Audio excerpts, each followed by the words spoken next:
अगर आप इस समझते हैं कि इंस्टाग्राम की यूज़र बेस चूंकि फेसबुक से कम है तो मुझे इंस्टाग्राम के ऊपर मार्केटिंग करने की कोई ज़रूरत नहीं, तो आप बिल्कुल गलत समझते हैं।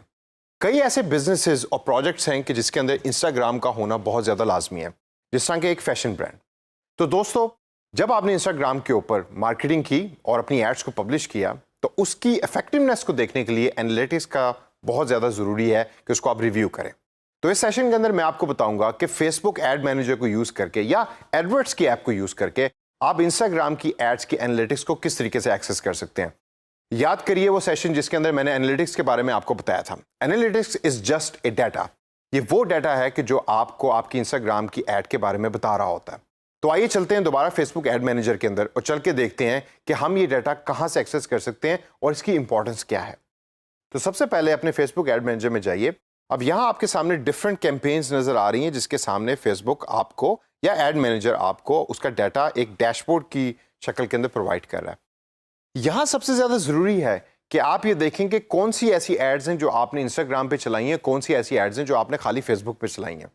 कई दफा ऐसा होगा कि कुछ एडवर्टाइजमेंट्स हैं कि जिसमें इंस्टाग्राम की जरूरत आपको नहीं होगी, तो आप ये सिलेक्ट करते हैं प्लेसमेंट के अंदर कि मेरी एड सिर्फ फेसबुक की न्यूज़फीड के ऊपर दिखाई जाए, तो इंस्टाग्राम का डाटा वहां अवेलेबल नहीं होगा। लेकिन कुछ ऐसी एड्स हैं जो इंस्टाग्राम पे भी अपीयर हो रही होंगी या खाली इंस्टाग्राम पर ही अपीयर हो रही होंगी, तो वो आप कैसे फाइंड आउट कर सकते हैं। यहां ऊपर आपको एक फिल्टर का बटन नजर आ रहा है, उस बटन पे क्लिक कीजिए और बटन पे क्लिक करने के बाद यहां आप सिलेक्ट कर सकते हैं कि आपने नीचे दी हुई लिस्ट में से कौन सा डाटा शो करना है।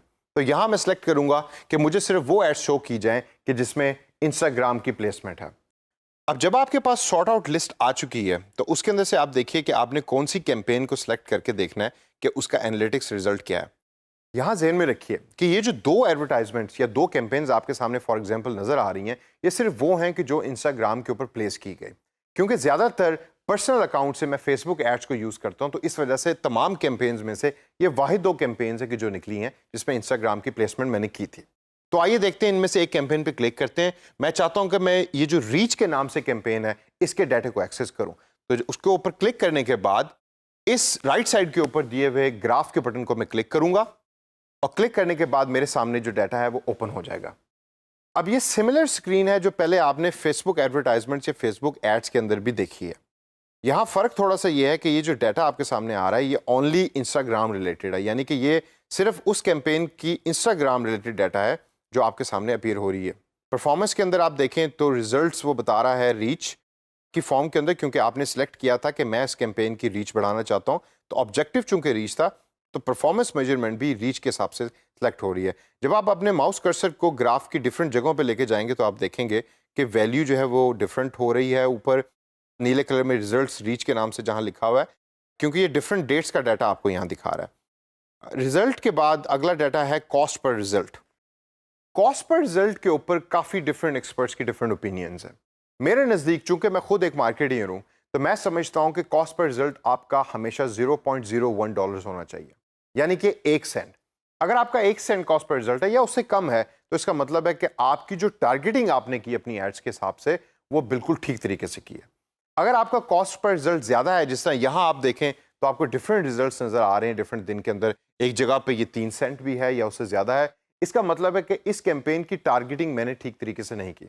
तो उस पर्टिकुलर टारगेट ऑडियंस तक पहुंचने के लिए मुझे 3 सेंट पे करने पड़े रादर देन 1 सेंट। दोस्तों, सेंट सुन के आपने घबराना नहीं। Cent is actually a form of currency which is less than $1। जैसा हमारे रुपए के अंदर ₹1 होता है और उसके अंदर कुछ पैसे होते हैं, 100 पैसा होता है, इसी तरह $1 के अंदर 100 सेंट होते हैं। तो जब मैं यहां कहता हूं 1 सेंट या 3 सेंट, इसका मतलब है कि दिस इज $0.03। लेफ्ट साइड पे आप देखें तो आपको एक कंबाइंड तरीके से भी डाटा शो कर रहा है फेसबुक, जिसमें रिजल्ट रीच है, कितने लोगों तक ये एडवर्टाइजमेंट पहुंची इंस्टाग्राम पे, 60,000 लोगों तक पहुंची, और अमाउंट स्पेंड कितनी है। फॉर इंस्टेंस इस पर्टिकुलर एडवर्टाइजमेंट के ऊपर मैंने जो बजट स्पेंड किया है वो है $2.54, यानी तकरीबन $2.5। परफॉर्मेंस के साथ जो ऊपर दिया हुआ टैब है वो है डेमोग्राफिक्स का, मेरा फेवरेट टैब। जब आप डेमोग्राफिक्स के टैब पे क्लिक करेंगे तो ये आपको बताएगा कि एज ग्रुप क्या है। अब अगर आप यहाँ गौर करें तो मेल और फीमेल का डाटा और एज वाइज डाटा बड़ा खूबसूरती से फेसबुक आपको प्रोवाइड कर रहा है। यानी कि मेरी जो इंस्टाग्राम की ऐड थी वो फीमेल के हिसाब से इस एज ग्रुप की फीमेल ने ज़्यादा देखी, और इसी तरीके से मेल भी किस एज ग्रुप के थे जिन्होंने इस ऐड के ऊपर ज़्यादा रिस्पॉन्स किया। डेमोग्राफिक्स के बाद जो तीसरा टैब है वो है प्लेसमेंट का। अब चूंकि हम यहाँ इंस्टाग्राम की ऐड की बात करें तो जब मैं प्लेसमेंट के इस बटन के ऊपर क्लिक करूंगा तो आप ये देखेंगे कि यहाँ आपको इंस्टाग्राम का बार ज्यादा ऊपर नजर आ रहा है और फेसबुक का बार छोटा नजर आ रहा है। उसकी वजह यह है कि मैं चूंकि चाहता था कि इस पर्टिकुलर एडवर्टाइजमेंट की रीच इंस्टाग्राम पे ज्यादा हो फेसबुक की निस्बत, तो मैंने जो बजट स्पेंड किया उसके अंदर फेसबुक को या एड मैनेजर को ये बताया कि आप मेरी ऐड को इंस्टाग्राम के ऊपर ज्यादा चलाएं फेसबुक की निस्बत। इसके अलावा अगर इस पेज के ऊपर आप थोड़ा सा और नजर डालें तो आप देखेंगे कि आपके पास एक और टाइप का डाटा फेसबुक प्रोवाइड कर रहा है जो बड़ा इंटरेस्टिंग है। राइट साइड के ऊपर आप देखें तो आपको नजर आएगा कि आप डिवाइस भी सिलेक्ट कर सकते हैं कि लोगों ने मोबाइल से ज्यादा आपकी ऐड के ऊपर रिस्पॉन्ड किया या रीच मोबाइल के ऊपर पहुंची या डेस्कटॉप के ऊपर पहुंची। और इस बटन को क्लिक करने के बाद डिफरेंट ऑप्शंस आपके सामने फेसबुक प्रोवाइड करता है। अब दोस्तों इस पर्टिकुलर सेशन के अंदर जब आप उसको गौर से देखें तो आपको ऐसे लगेगा कि जैसे फेसबुक की एड्स का रिव्यू और इंस्टाग्राम की एड्स का रिव्यू एक ही तरह का है, डाटा भी बिल्कुल एक ही तरह का है। तो फिर फर्क क्या है?